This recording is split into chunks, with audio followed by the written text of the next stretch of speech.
Bem-vindos ao Ambiente de Estudos do Dermato Aula. Eu sou Gabriela Juncar e vamos à última aula desse bloco 2 de neoplasias cutâneas. Então agora vamos para o 16º tema, também na forma de caso clínico. Então meninas trigêmeas, tá? Idênticas, de 4 anos, as 3 apresentavam numerosas pápulas esparsas assintomáticas no peito, no tórax, né? 4 meses de duração. Foram encaminhadas ao dermatologista por seu pediatra com hipótese de molusco contagioso. O pai negava trauma, irritação ou então manipulação das áreas afetadas. Então a gente tem ali a imagem de uma delas e aqui é muito curioso que é a imagem das 3zinhas, tá? Então das trigêmeas. Cada uma dessas fotos é uma trigêmea, tá bom? Foram crianças que nasceram de parto prematuro na 32ª semana de gestação. O pai tem histórico de acne e pápulas semelhantes no peito durante a adolescência que foram resolvidas com terapia com isotretinoína, tá joia? E aí, uma delas, pelo menos, foi submetida a uma biópsia. E a biópsia revelou essa imagem. O que estamos vendo aqui? Uma imagem lindíssima. Esse é o tipo de caso que é muito bonito, assim, visualmente na dermatologia. E não é desgraça, então é bom da gente ver. Então eu tenho o quê? Uma estrutura cística. Então, tá vendo aqui? É um cisto, tem cápsula, é um cisto clássico, tá? Então você tem essa estrutura cística. E aí quando a gente tem um cisto, você tem que olhar duas coisas. Tem que olhar a parede e o conteúdo. Na parede dentro desse cisto, o que você tem? Esses filetes, né, laminados. O que é isso, gente? Isso é queratina laminada, tá? Então você tem queratina dentro do cisto. E você tem uma outra coisa, você tem umas bolotinhas aqui que ainda não dá pra gente saber bem o que é. No maior aumento, aí vem a imagem que mata o diagnóstico. Estamos vendo aqui essas estruturas. Isso são fragmentos, sabe do quê? Alguém já lembrou qual é o diagnóstico? Fragmentos de pelos do tipo velos, cortados transversalmente ou então obliquamente. Por isso, o formato deles é diferente. Então, aqui são alguns oblíquos, tá? E outros, não, ali são os oblíquos e aqui são os mais transversos, tá? Depende da direção que calhou de cortar na hora da microtomia, tá bom? Bom, e aí depois que você viu o conteúdo do cisto, você tem que ver a parede. Qual é a característica dessa parede? E aí a gente tem que analisar a parede do cisto. E lá nós vemos que o revestimento do cisto tem a presença de granular, tá? Então tem a camada granular no revestimento. Num super maior aumento, aí a gente consegue ver nitidamente os toquinhos de pelo, tá? E aí aqui vocês conseguem perceber o corte transversal e o corte oblíquo. Então aqui é o corte oblíquo das hastes e lá, aquelas 3 são cortes transversais, por isso aparece como se fosse esse cotoquinho, tá bom? Então fragmentos de pelos velos cortados transversalmente ou obliquamente. Bom, dito isso, qual é o diagnóstico dessa condição? Só tem um diagnóstico possível. É um diagnóstico também, é uma entidade que cai muito em prova de título, tá? Em qualquer prova de concurso, na verdade. Isso aqui é o cisto de pelo veloso eruptivo. Então é uma condição, na verdade, chamada de cisto de pelo veloso eruptivo. Bom, o que é isso? Vamos relembrar os principais aspectos dessa entidade. A maioria dos casos relatados é esporádico, porém pode ter caráter familiar e, no caso, é uma herança autossômica dominante. Também temos a possibilidade de cisto de pelo veloso eruptivo ocorrer em conjunto com quadros de esteatocistoma multiplex, tá?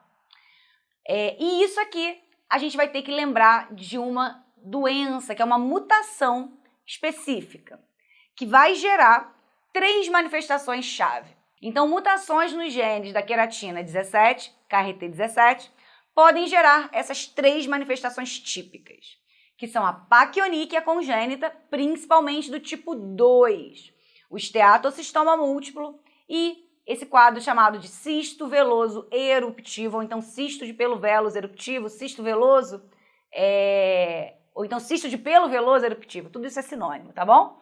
Então não se esqueçam dessa entidade isolada, o cisto do pelo veloso, tá? eruptivo no caso, e não se esqueçam que você pode ter ele isoladamente ou nesse contexto de mutação da queratina 17, que também é relevante. Passando para o nosso tema 17, também no formato de caso clínico. Menino de 10 anos apresentava lesão nodular esbranquiçada assintomática na região temporal esquerda, 3 meses de evolução e negava qualquer tipo de trauma local. No exame clínico, você tinha um nódulo subcutâneo móvel, mas ele tinha uma característica, que era essa consistência pétrea, tá? E ao exame, quando você esticava a pele que recobria o tumor, você conseguia perceber uma angulação, uma lobulação, que são, na verdade, facetas e ângulos irregulares nesse tumor. Então, um tumor pétreo no rosto de uma criança, que quando você estica, tem essas facetas lobuladas, né? essa mamilona, esse aspecto mamilonado na superfície tumoral. Só da clínica, você já tem obrigação de matar o diagnóstico, mas é óbvio que eu te trouxe a histopatologia. Na histopatologia, a gente está vendo o quê? Eu acho esse histopatológico aqui, mais assim, não é um negócio que você bate o olho de cara assim e consegue, mas quando você tem uma ampliação, você mata o diagnóstico. Então é uma lesão nodular, tá? Ocupando derme e subcutâneo. Aqui eu acho difícil dar alguma dica, alguma coisa. Para mim isso aqui é uma confusão de imagem, tá? Mas quando você vai para um aumento um pouquinho maior, aí sim você consegue fazer diagnóstico. E aí o que tem que é característico? 2 tipos de células, tá? Essas células aqui, eosinofílicas, tá? E também anucleadas. E essas células dali, azuisinhas, tá? Para lá que minha mão vai sumir. Que são as células mais basaloides. Então aqui, células eosinofílicas e anucleadas, que tem um nome. E também células basofílicas, de citoplasma escasso, núcleos proeminentes, com esse aspecto um pouco mais basaloide. Um outro aspecto que pode estar presente é isso aqui, esse infiltrado. Então, você pode ter um infiltrado inflamatório, tá? E esse infiltrado inflamatório, além desse pontilhado, que são os linfócitos, o infiltrado mononuclear, pode ter esse padrão de célula aqui, tá? Que são as células, o quê? Multinucleadas, células gigantes multinucleadas. Então, aqui a célula grandona com os núcleozinhos na periferia, tá? Então, esse infiltrado mononuclear com a presença de células gigantes multinucleadas. O que você pode dizer aqui? Isso aqui tem um esboço do tipo infiltrado inflamatório granulomatoso. Não chega a ser um granuloma real, mas é um infiltrado de padrão granulomatoso. Então, gente, qual é o diagnóstico? Alternativa A, cisto dermoide. Alternativa B, cisto infundibular. Alternativa C, carcinoma basocelular. Ou alternativa D, pilomatricoma. As minhas alternativas foram bem infelizes aí, né? Mas tudo bem. Porque, assim, cisto dermoide até pode ser um bom diagnóstico diferencial. Mas as outras, carcinoma basocelular, fui bem feliz nesse diagnóstico diferencial. Bom, não tem jeito, né? Isso aqui é um quadro típico de pilomatricoma, tá? Então, vamos relembrar as principais características do pilomatricoma. Ele é um tumor benigno, tá? Anixial. Atualmente, ele é considerado um amartoma com diferenciação para células da matriz do pelo. Lembra lá das células matriciais que a gente já viu essas células quando? Lá no tricoblastoma, no tricoepitelioma, nas aulas anteriores. A manifestação típica é essa, nódulo na face de crianças, tá? Porém, existem casos relatados em todas as idades e em outras partes do corpo, tá? Então, o quadro típico é esse, nódulo face criança. A região cefálica ela é acometida em 40% dos casos e, especialmente, a área mais acometida é a região periorbitária, tá? A maioria das lesões é solitária e esporádica, tá? Como tudo na medicina, existem casos múltiplos, casos familiares e também casos associados a doenças sistêmicas. Mas o protótipo da doença é esse aqui, é um tumor isolado esporádico. Com relação às associações sistêmicas, tá? O pilomatricoma já foi descrito em associação com todas essas doenças aqui. Então, aqui fica a citação só dessas associações aqui que já foram descritas. Vamos para o que interessa. Histopatologia. Na histopatologia, eu vou ter um nódulo dérmico ou subcutâneo e você tem dois componentes celulares principais. Então você tem aquelas células azuladas, que são as células basaloides, e você tem as células eosinofílicas anucleadas, que são chamadas de células sombra ou então de células fantasma. Depende do autor, bota um nome diferente. Bom, o estroma circunjacente ao tumor pode ter uma reação celular do tipo corpo estranho, por isso que você tem aquelas células gigantes lá naquela imagem da questão exemplo, tá? Podemos ter também depósito de cálcio, que pode acontecer em até 84% dos casos, e áreas de ossificação, que podem acontecer de 15% a 20% dos casos, tá? Bom, caiu um pilomatricoma na minha prova de título e não tinha uma célula sombra para contar a história. Era um pilomatricoma gigante na perna e era um pilomatricoma cheio de formação óssea, completamente atípico, né? Mas isso aí já tem 20 anos, então não é relevante para vocês. Hoje em dia, eles estão mais coerentes na prova. Bom, na histopatologia, vamos ao que interessa. Primeira coisa, primeiro padrão celular. São as células eosinofílicas, que não têm núcleo, que são as células fantasma, tá? Ou então célula sombra. Temos também um segundo grupo celular, que são aquelas células azuladas, que são as células basaloides, com aspecto de célula matricial. E por último aqui temos o infiltrado inflamatório granulomatoso, porque a gente tem a presença das células gigantes multinucleadas. Então, nessa imagem aqui, é uma imagem perfeita para uma prova de título, porque você tem a possibilidade de ampliar a imagem e olhar lá de pertinho as células sombra, e aí fica bem fácil o diagnóstico, tá bom? Tema 18, também no formato de caso clínico. Eu dei uma favorecida nos casos clínicos para ficar mais dinâmico agora que vocês já estão um pouco cansados. Então, homem, 40 anos, apresentava nódulo subcutâneo de 3 centímetros, doloroso, na região flexora da coxa há 6 meses, tá? Então, isso tudo aqui era um nódulo subcutâneo. Bom, então a gente tinha uma lesão nodular subcutânea com uma superfície lisa, levemente eritematosa, tá? E aí na histopatologia você tinha isso aqui. Jesus Christ, o que é isso? Calma. Então eu tenho um super... O que eu tenho aqui, na verdade, que eu quero mostrar para vocês? Isso é uma lesão encapsulada, não é um cisto, mas ele tem uma cápsula. Percebam que tem uma bainha ali envolvendo toda a lesão, tá? Então, uma lesão encapsulada. E aí a gente vai para um maior aumento. E aí, nesse maior aumento, as coisas começam a ficar mais nítidas, mais claras e mais tranquilas. O que a gente está vendo aqui? Você consegue perceber que tem uma alternância de dois padrões celulares? Então, marquei para vocês aqui. Então, a gente tem um padrão sem células e um padrão com células, tá? Então, a alternância de dois padrões. Um hipocelular e um celular. Deixa eu tirar toda a marcação para vocês verem de novo nesse aumento, tá? Quando a gente vai para um aumento maior ainda, fica mais fácil. E aí você consegue ver claramente uma alternância de regiões celulares e regiões hipocelulares. Regiões celulares e por aí vai. Então eu tenho essa alternância, áreas hipocelulares e áreas celulares, tá? No caso das áreas celulares, você vai ter o quê? Células com aspecto fusiforme que vão se alinhando em pilhas. Então, parece que a célula ela é uma célula fusiforme que ela vai ficando empilhada uma em cima da outra, tá? E esses núcleos tendem a formar essas fileiras paralelas, como se fossem paliçadas, tá bom? Essas áreas são chamadas áreas Anthony A. E aí eu tenho essas áreas hipocelulares. Essas áreas hipocelulares são nada mais do que um estroma mixoide eosinofílico, bem rosado. É o que? A correspondência de um colágeno denso na mesma direção. Então dá para ver claramente que a direção do colágeno aqui é a mesma, tá? Isso aqui, essas regiões são chamadas áreas Anthony B. E aí, quando a gente tem essa estrutura aqui, que é a união de duas paliçadas nucleares com uma área anuclear no meio, você tem o nome de uma pessoa, que é o nome que é o nosso querido Verocai.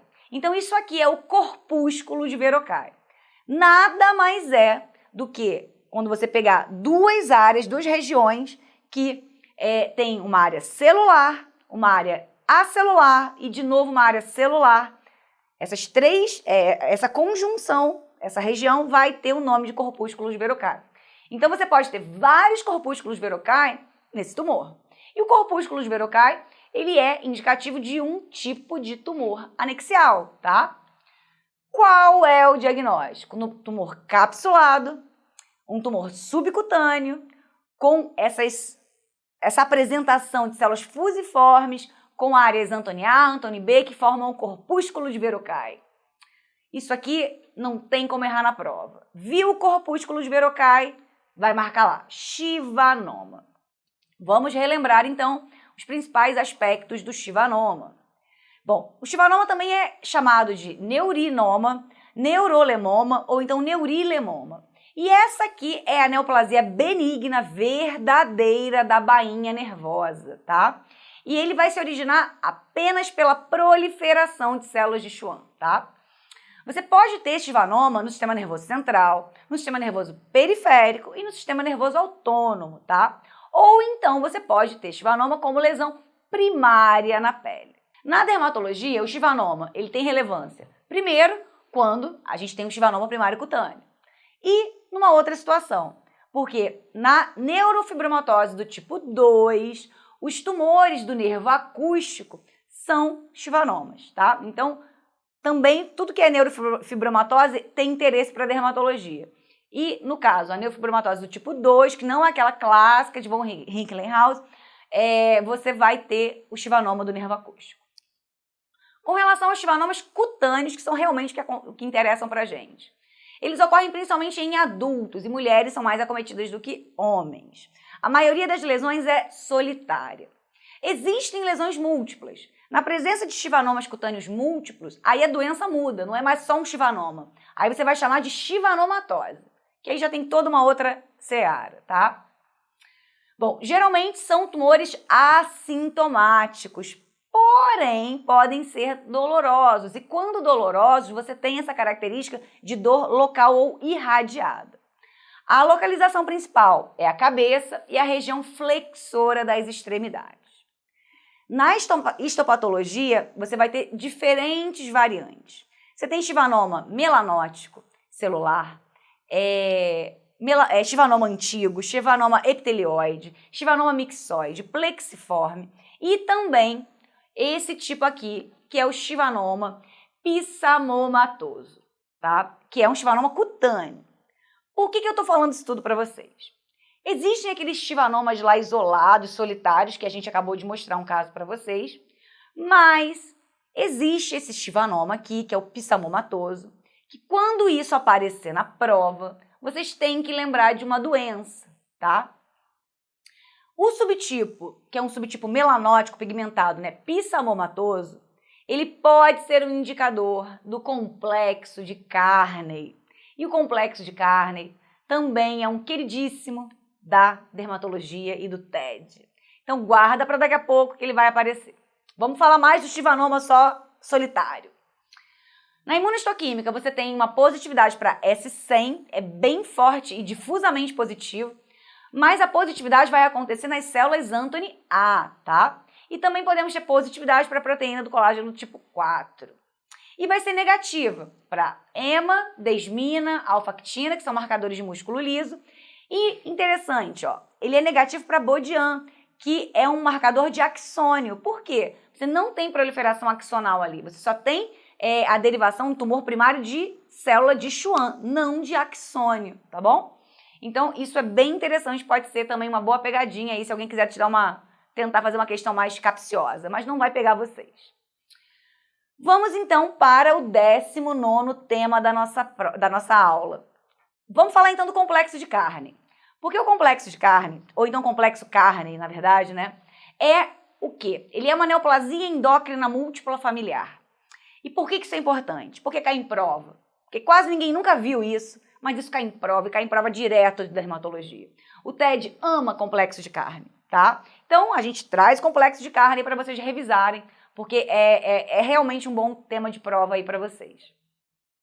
Então, você tem essa síndrome de herança autossômica dominante, que é causada por mutações nesse gene PRKAR1A, que tem a ver com a via de sinalização da proteína quinase dependente de AMP cíclico, PK, tá bom? Quais são as chaves, os aspectos-chave do complexo de carne? Então, esse aqui é o slide a ser lembrado. Então, a gente vai ter o quê? Lentiginose, mixomas cardíacos e mucocutâneos, nevos azuis, especialmente os epitelioides. Então, nevo azul de padrão epitelioide é especialmente associado ao complexo de carne, tá? E por último, os chivanomas. No caso, os chivanomas melanóticos pissamomatosos. Então, é por isso aqui que o pessoal de prova adora complexo carne, porque tem esse detalhamento. Então, nevo azul, epitelioide e o chivanoma melanótico pissamomatoso. Então, não se esqueça. Você não precisa nem saber ver isso na histopatologia, mas vai que tem ali alguma coisa na questão, né? Alguma citação na questão. Além disso, temos ainda fibroadenomas mamários mixoides, doença adrenocortical nodular pigmentada e tumores testiculares da tireoide e da hipófise, tá? Acabei de falar, é uma síndrome, uma neoplasia endócrina múltipla, então, obviamente, tem que ter doença endócrina, tá? O complexo Carney, ele tem duas variações, tá? Que é a síndrome Neime e a síndrome Lamb. 20% desses casos apresenta nevo azul epitelioide múltiplo, também por isso que acaba toda hora caindo em prova. Então vamos ver o que significa essas variações, essas variantes do complexo Carney. Na síndrome Neime, a gente vai ter a presença de nevos, mixomas atriais, mixomas mucocutâneos e efélides, tá? Já na síndrome Lamb, a gente vai ter a presença de lentiginose, mixoma atrial, mixoma mucocutâneo e blue nevos. Esse aqui não deu nem para adaptar, né? Porque, obviamente, esse acrônimo é em inglês. Então, o B é de nevo azul. No caso, nevo azul epitelioide, em 20% dos casos, tá? Então, isso é o que vocês têm que saber. Provavelmente, se for cair na prova prática, vai ter um nevo azul e ele vai ficar citando lá as características endocrinológicas e também lentiginose, vai ficar falando dos outros aspectos aspectos clínicos dessa síndrome, tá bom? Vamos para o tema 20. É óbvio que faltou falar de uma pessoa importante, gente, que é o nevo azul. Então, a gente tem que falar do nevo azul numa aula de revisão de neoplasia cutânea. Falamos já de tanta gente rara, como é que eu vou deixar passar o nevo azul? Não vou, né? Bom, a cor azulada, ela é decorrente do efeito Tyndall. E o que acontece? Você tem uma dispersão da luz, porque você tem uma melanina dérmica. E aqui que é o pulo do gato para você entender. Então, aquela melanina dérmica é marrom, porém, ela fica com uma coloração azulada pela dispersão da luz. E na histopatologia, o que a gente vai ter?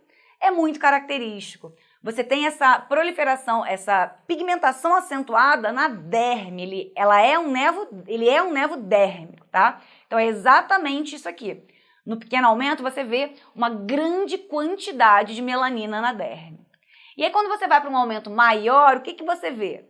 Você consegue ver melanócitos com aspecto fusiforme, tá? Então, deixa eu tirar, botar.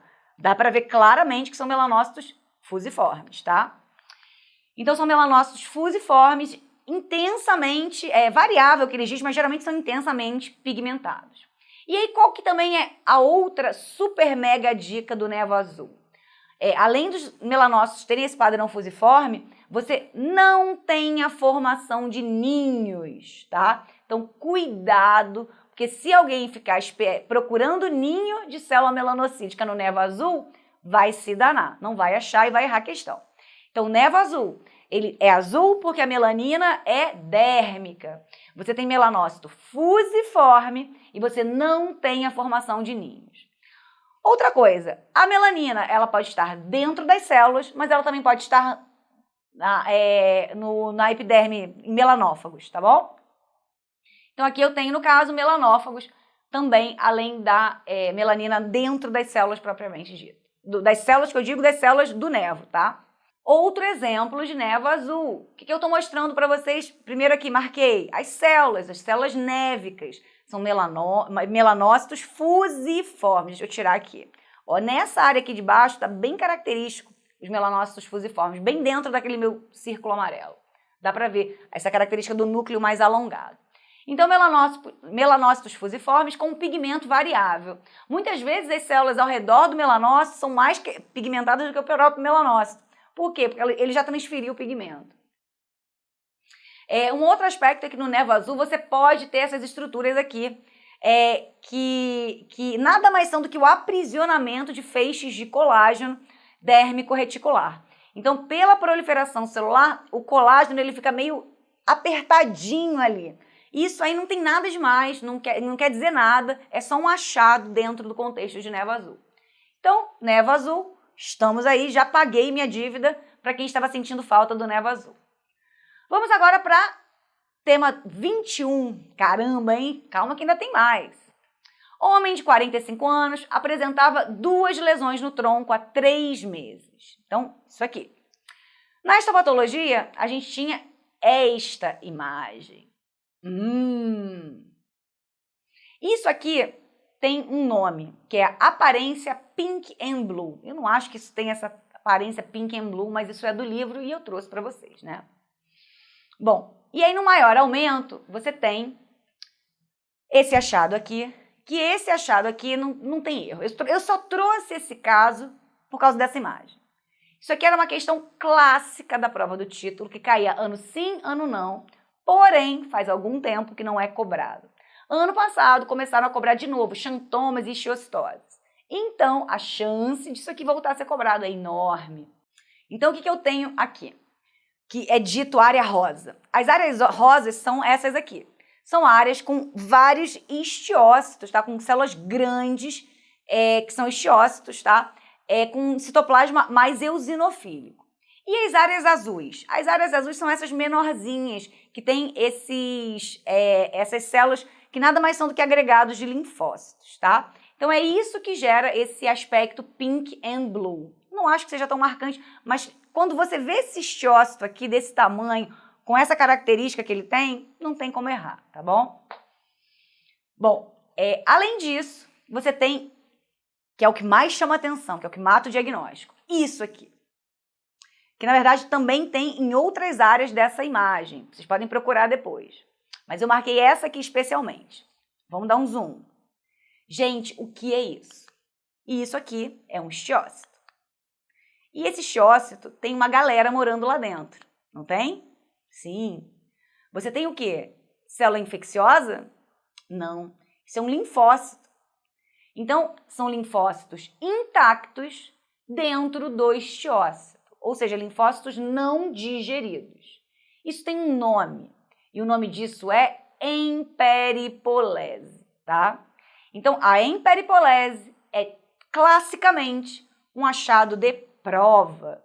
E você viu essa estrutura aqui, essa emperipolese, você só pode ter um diagnóstico, uma resposta nessa questão, que é doença de Rosai-Dorfman, tá? Bom, a doença de Rosai-Dorfman, como eu falei, ela foi esquecida um tempinho pelo TED, mas tem chance grande de voltar, então aqui estou eu reforçando ela com vocês. Ela também é conhecida como ichthiostose sinusal com linfadenopatia maciça. É uma ichthiostose raríssima, mas benigna, de células não Langerhans e é de causa desconhecida. Provavelmente é um processo reativo, tá? Provavelmente uma etiologia, possivelmente uma etiologia viral que desencadeia esse processo reacional. E aí o que tem de curioso e também de importante? Casos pós-Covid-19 já foram relatados. E é nesse contexto que essa doença pode voltar a ter relevância para o TED. Na clínica, o que a gente vai ter? Uma doença febril, com uma linfadenopatia cervical muito marcante, tá? Ela é maciça, é isso que mais chama atenção e é a principal manifestação clínica da doença. Você pode ter lesões cutâneas e pode ter também hiperglobulinemia, leucocitose e um aumento do VHS. A linfadenopatia cervical maciça é, sem dúvida, a principal manifestação clínica da doença.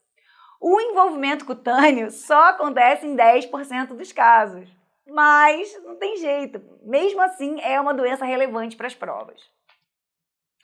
Bom, uma curiosidade aqui, 3% dos casos de doença de Rosai-Dorfman são exclusivos da pele, são somente cutâneos. Você não tem envolvimento de nenhum outro órgão ou tecido, tá?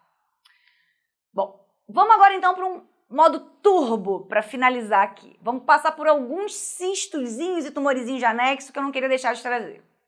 Então, tema 22, que eu tenho aqui? Eu tenho um cisto. E nesse cisto, eu tenho algumas características. Primeira coisa, quando eu vejo um cisto, qual é o conteúdo dele? Na verdade, não tem. É um cisto dito vazio. E aí, eu vou para a parede. Vejo quem está na parede, se tem célula, se tem glândula, se tem folículo, quem está na parede, qual que é a característica da parede do cisto. E aí eu vejo essas estruturas lobuladas aqui bem chamativas. O que é isso, galera? São glândulas sebáceas, que podem estar dentro ou próximas da parede do cisto e vão inclusive ter abertura para o seu interior. Então, o cisto tem um conteúdo vazio, por quê? Porque aquele sebo que é secretado pela glândula da parede do cisto, o sebo ele some no processamento histológico da peça, tá? Na preparação mesmo da lâmina.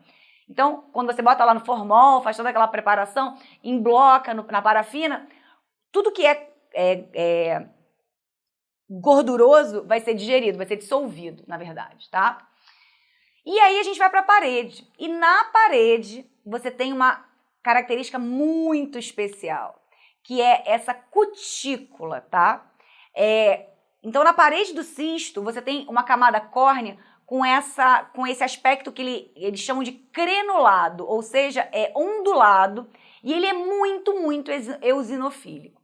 Então, essa cutícula crenulada eosinofílica também é um aspecto muito sugestivo desse cisto. Dito isso, qual é o diagnóstico? Só tem um diagnóstico possível aqui. Isso aqui é um esteatocistoma. Então, cisto vazio com parede rica em glândula sebácea, que além disso tem aquela cutícula crenulada eosinofílica interna, pode marcar esteatocistoma, não precisa nem ler o resto, que está autorizado. Se não for, pode vir brigar comigo. Tema 23, outro tumorzinho que também vira e mexe cai em prova. Seringoma. Vamos lembrar então dos seringomas sem caso clínico. Os seringomas são essas papulazinhas que podem acontecer especialmente na face, na região periorbital e no pescoço, tá? Na histopatologia a gente tem dois componentes. Um componente ductal, porque o seringoma é um tumor de anexo com derivação ductal, tá? E um componente estromal. Então, o componente ductal é esse que eu marquei para vocês. A gente consegue ver facilmente as aberturas ductais aqui, o lúmen dos ductos, tá? E temos também o componente estromal, que é esse aspecto de colágeno eosinofílico, né? Essas fibras colágenas mais densas. Bom, mas a principal característica é essa aqui. Mas a principal característica desse tumor, na verdade, é isso aqui. Esses pequenos ductos na derme, eles têm projeções, que nada mais são do que cordões epiteliais sólidos, e esses cordões, eles têm um formato igual um girino, tá? Bom, o componente ductal geralmente são ductos com paredes revestidas por duas fileiras de células cúbicas, e na camada interna você tem um predomínio de células claras, mas isso aqui não é relevante não. O mais importante é isso aqui, ó, do girino. Vamos para a imagem que aí vocês não vão ter como errar. Vamos lá, o que eu estou vendo aqui? Dois componentes, ductal e estromal. Marquei para vocês o quê? O componente ductal. Então tá aqui, componente ductal. E temos então aqui o quê? O componente, componente ductal, e do componente ductal eu vou ter o quê? A proliferação dessa estrutura celular, tá? Que parece um cordão saindo do ducto, tá? Então, projeções que são cordões epiteliais sólidos. E isso aqui tem o aspecto do girino, e realmente tem, isso aqui realmente a gente vê na vida, tá? No dia a dia. Então, esse aspecto de girino é muito marcante no seringoma. Também chamando a atenção aqui dessa questão da parede, das paredes revestidas por duas fileiras de células cúbicas. Isso é dito na literatura, mas não é o mais relevante. O mais característico é isso aqui, sem dúvida, que é o rabinho do girino. Já o componente estromal, ele é formado por colágeno homogêneo e esclerótico, tá? Então, esse colágeno com essas fibras grosseiras eosinofílicas aqui. Então, tá aqui o componente estromal, tá bom? Tá quase, galera. Vamos para o tema 24, modo turbo. Vamos falar um pouquinho de cilindroma, vamos lembrar dessa imagem. O cilindroma, ele vai se apresentar na histopatologia com esse padrão de quebra-cabeça, tá? Então, você tem massas celulares poligonais ou ovaladas de tamanhos diferentes, mas essas massas, elas se encaixam.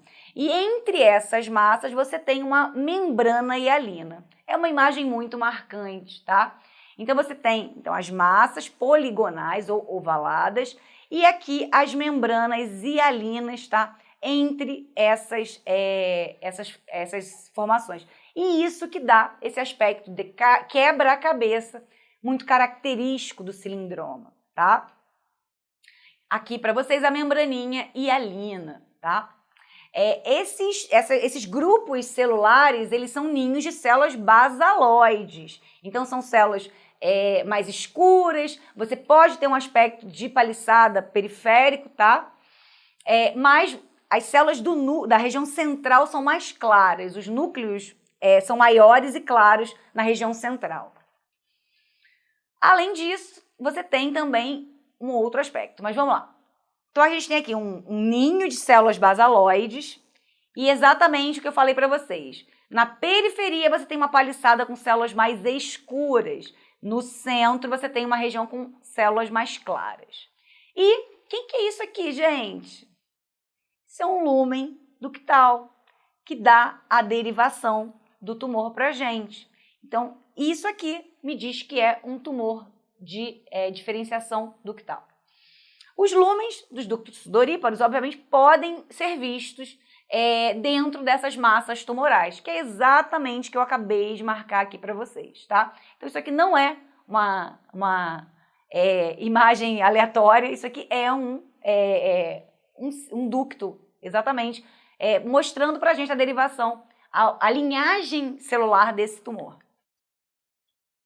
Bom, aquelas faixas rosadas ao redor das ilhas tumorais, elas são o quê? Elas são a zona da membrana basal muito espessada, hialina e eosinofílica, tá? Então, essa é a imagem. Então, a gente consegue ver aqui a paliçada com células cuboidais, a região interna com células mais eosinofílicas e aqui aquela bainha eosinofílica, tá? Que é a zona da membrana basal, ao redor desses grupos tumorais, tá bom? Tá quase. Vamos falar então, para acabar, eu juro, do siringocistoadenoma papilífero. No siringocistoadenoma papilífero, você vai ter projeções papilares e essas projeções vão ser revestidas por células colunares com diferenciação apócrina. Quando eu falo diferenciação apócrina, isso quer dizer o quê? Quer dizer que você vai ter uma secreção por decapitação. E a secreção por decapitação é uma coisa que realmente a gente vê na prática. Então, vamos ver a histopatologia. O que a gente está vendo aqui? Então, essas projeções papilares, tá? Tumorais. E aí, quando você dá uma ampliada, um maior aumento, você consegue ver aqui individualmente uma dessas projeções. Olha o que eu tenho dentro dessas projeções, tá? Então, a projeção papilar. O que é isso, pessoal? Isso é ducto. Então, o siringocistoadenoma papilífero, ele é também um tumor de linhagem ductal. Então, você tem esses ductos dilatados. Existem ainda outros aspectos para a gente tirar onda na prova, tá? Você pode ter também... não, vamos falar da secreção por decapitação. O que eu marquei aqui para vocês? Essas papilas elas vão ser revestidas por um epitélio tipicamente colunar, e esse epitélio colunar ele tem secreção por decapitação, porque ele é um epitélio de derivação apócrina, tá? E é exatamente ali aquele aspecto. Então, o que é uma secreção por decapitação? Você literalmente tem como se fosse um corte na extremidade da glândula, da célula, e ela expele uma parte do corpo dela para dentro para a extremidade, para fora, né? Para o exterior. Então, isso aqui é a secreção por decapitação, tá? Não dá para esquecer, porque é muito característico. Secreção por decapitação é a marca da derivação apócrina, da diferenciação apócrina nos tumores, tá? Um outro aspecto, que era isso, na verdade, que eu queria mostrar para vocês, são os plasmócitos. Por incrível que pareça, eu nunca consegui ter uma explicação coerente. Mas nessas papilas, se você for olhar em volta dos ductos, você tem um monte de plasmócito. E plasmócito não é uma célula que a gente vê sempre, né? Então, olha a quantidade de plasmócito que tem aqui. Dei um mega zoom para vocês. Então, para quem tem dificuldade de ver célula, vamos ver hoje. Então, tá aqui os plasmócitos, que são exatamente aquelas células com os olhos de coruja, tá bom? Pausa. Olhada de novo, para não esquecer nunca mais o que é um plasmócito, apesar da gente ter falado já disso hoje. E era isso. Então, o segundo bloco está encerrado e eu aguardo vocês para o nosso bloco de dermatoscopia e também um bloco de dermatologia clínica mesmo, de pereba braba, porque ninguém aguenta mais esse monte de bolinha, né? Espero vocês e qualquer coisa me chamem para tirar as dúvidas.